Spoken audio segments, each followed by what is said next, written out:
I have been summoned. Yes, exactly. That's right. I've been summoned and I'm here. Now, today I want to just talk about a very, very important experience, and I feel like this thing, a lot of people will go through this experience. Some might even be going through it, or you might even be going through it right now, or you had this experience before. So what I'm gonna talk about is just the message on how to literally heal and overcome some traumatic experiences. That's right. Especially, first thing first, breakup. That's right. Breakup. I'm gonna talk about breakup. Like what happens when the relationship comes to an end, and how do you pick yourself up from that? Because I had a heartbreak, and the first ever heartbreak that I had that was so painful cost me a lot, but it changed me from then onwards and helped me become who I am today. So it helps me a lot. Like without that, I wouldn't be who I am today. Like I'm so thankful for that experience. But I also can understand, and I also know how hard it is to overcome that experience. So I want to talk about breakup. Let's head on. Now, welcome back to my channel, and let's start. Now, with breakup, this happened like last time, a few years ago. So basically, I grew up. I do not really get hurt very easily. I do not allow people to hurt me that easily. So I grew up with a very defensive shell. So not a lot of people can really hurt me deeply. Now there was this one relationship that I recall a lot that spikes me into who I am today. Now that relationship, like in the moment the breakup happens, it was, I feel so deep, because that was like my first time ever in my life.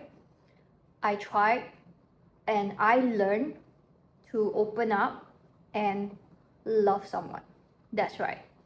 Now the reason why this relationship have a very impactful memory and experience for me is because even before the relationship starts, I have a dream about that, a particular scenario in the relationship. So I really thought that that was the one for me, because I saw it in my dream and I thought he was the one, and then I was giving a lot, and I was like, it was just, yeah, like that. Like, but right now looking back, that was the start of my awareness, that was the start of my spirituality, that was the start of my realization. So the dream is kind of like a message that I am walking on the right path, even though this guy is not for me, but he is here to teach me something. So the breakup, so when the breakup happened, obviously a lot of people will go through this. Me, you, everybody that you know, for sure most of the people will go through this.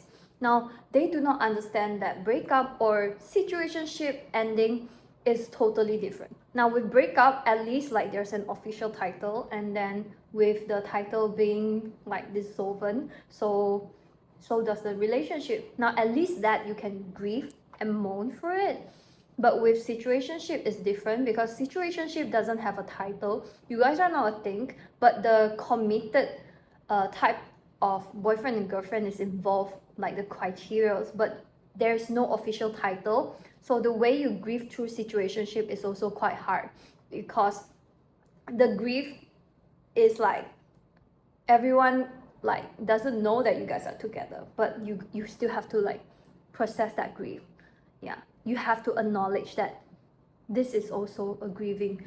So with breakups, literally, let me tell you that the pain is real, okay? It's not like what people say, oh, you just get over it.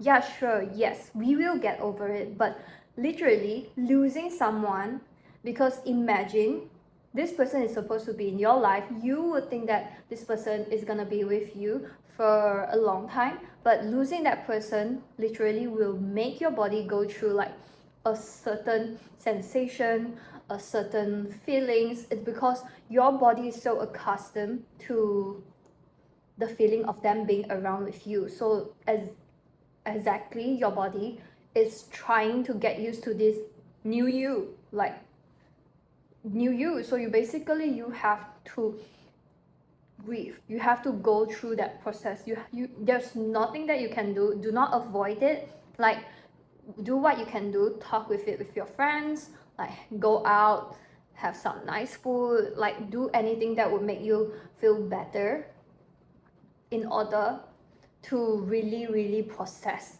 this. Now after processing, like literally ask, because I feel like, ask yourself, like, this person, if he is meant to be in your life, then he is meant to be. Like, that takes confidence. That takes confidence with no question, because you cannot say the wrong thing to the right person. Okay, there is no right time, wrong time, right person. No, it's just not the right person at all. And there's no right person, guys. Like, you are your right person. How about that? Like, you are your right person, because everything is fleeting and everything's gonna go. And why not you just enjoy like this moment? Because if you keep on having expectation to find the right one, it's gonna create a lot of anxiety, and you're not gonna allow things to flow really naturally. So I have learned that throughout the years, to build up my confidence and to build up myself, to build up my love, and to learn, like, there's not just one type of love, guys. Like, there's several types of love, and I feel like a lot of people like is so focused on one love that they disregard like the other love. So it takes time, really. It does take time, because healing is a process, and healing takes time. Like right now, like I also love, like I love the healing process. Like, it's not just like a goal, it's like an everyday journey, everyday process. Like every day there will be something new that's gonna trigger some wiring in your head, and then you're just gonna have to rewire yourself back to your childhood and think back, oh, why do I act this, why am I so offended, why am I reacting this way when this person's talking about that, you know.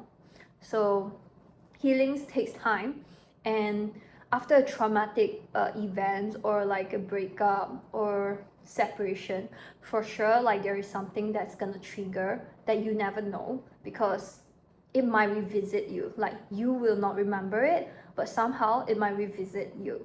So just the other day, like, I'm gonna tell you something funny. Okay, it wasn't that funny to me that time, but now that I think about it, it was quite funny. But I'm gonna tell you is that, so during the Valentine, okay, one of the Valentines that I had, basically this guy, he was giving me a flower. Like, it's a very nice gesture, but the flower was a soap flower, okay? Now, upon receiving this soap flower in the morning, I do not like, I have like a very uneasy feeling. Like, I have like, I felt like I have a panic attack. So I'm just like wondering, like, what's wrong with me? Like, what's going on? Cause why do I feel this way? And obviously, upon receiving this soap flowers, I have to let the guy know that I feel very uneasy, and I have to voice out my concern about these flowers that I received.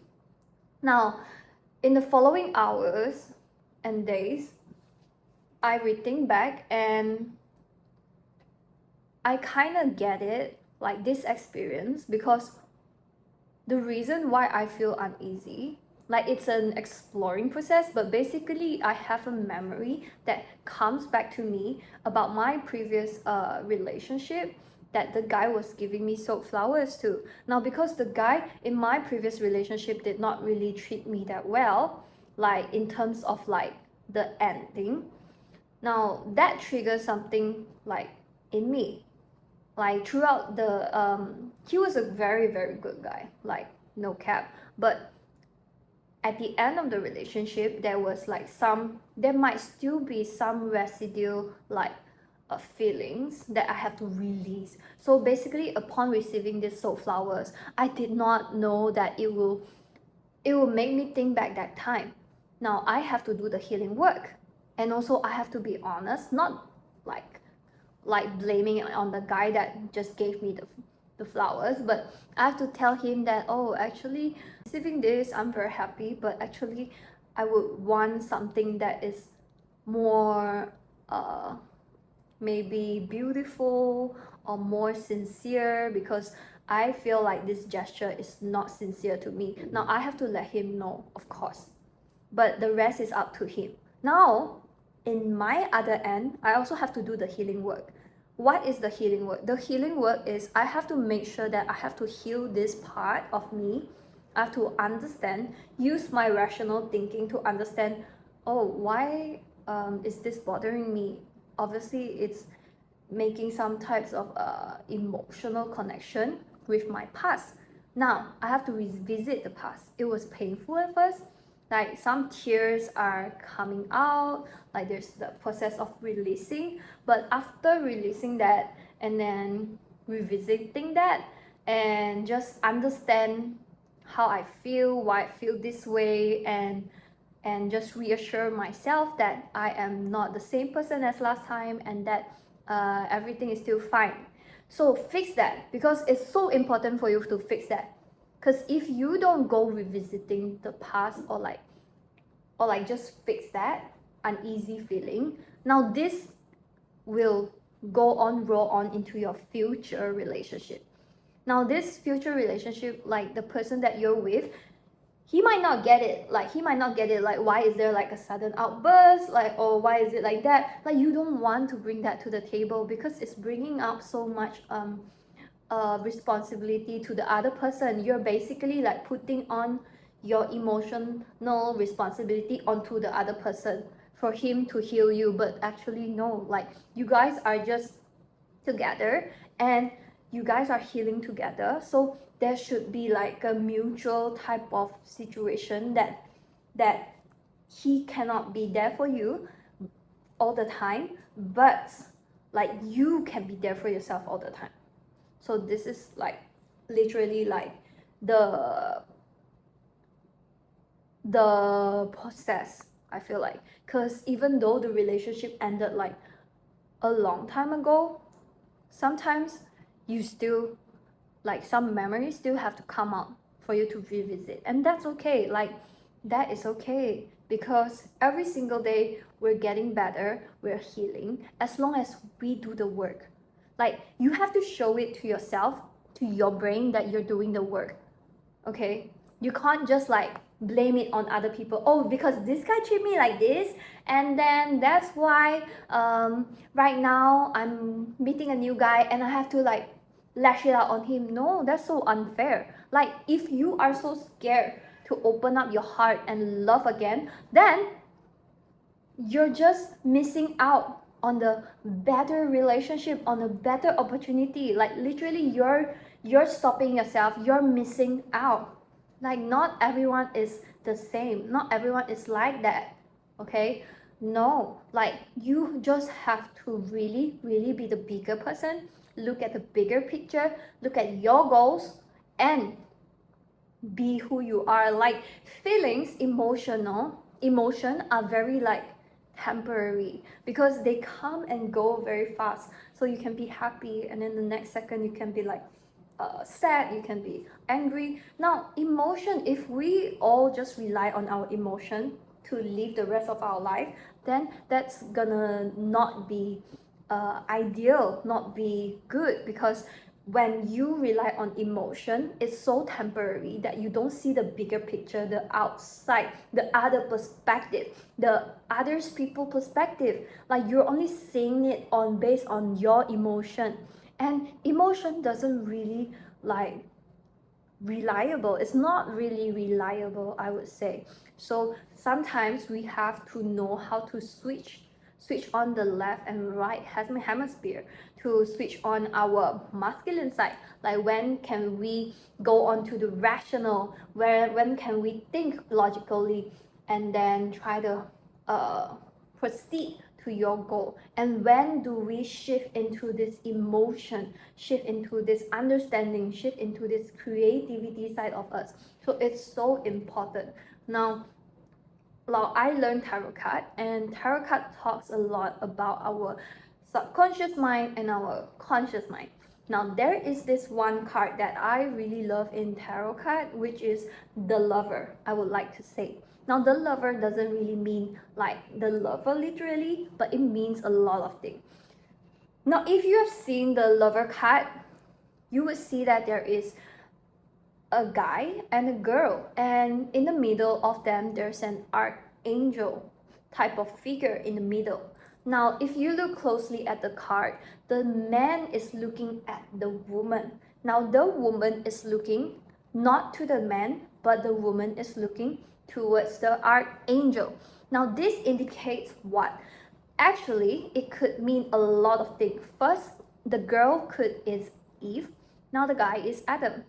Now, the girl could be our subconscious mind, the guy is our conscious mind. Now, in the middle is the higher self. Now, who is looking upwards to our higher self, connecting up to the quantum realm, we would say, where all possibility are existing at the same time, past, present, future, and all sorts of possibility, quantum self, higher self, whatever you call it. And the girl is our representative of our subconscious mind looking upwards, meaning to say, in order to tap into a better version of yourself, I would say, you would really have to rely on your subconscious to manifest things onto the material world from the non-existing, from the unseen plane, which we would say, to the seen planes. Okay.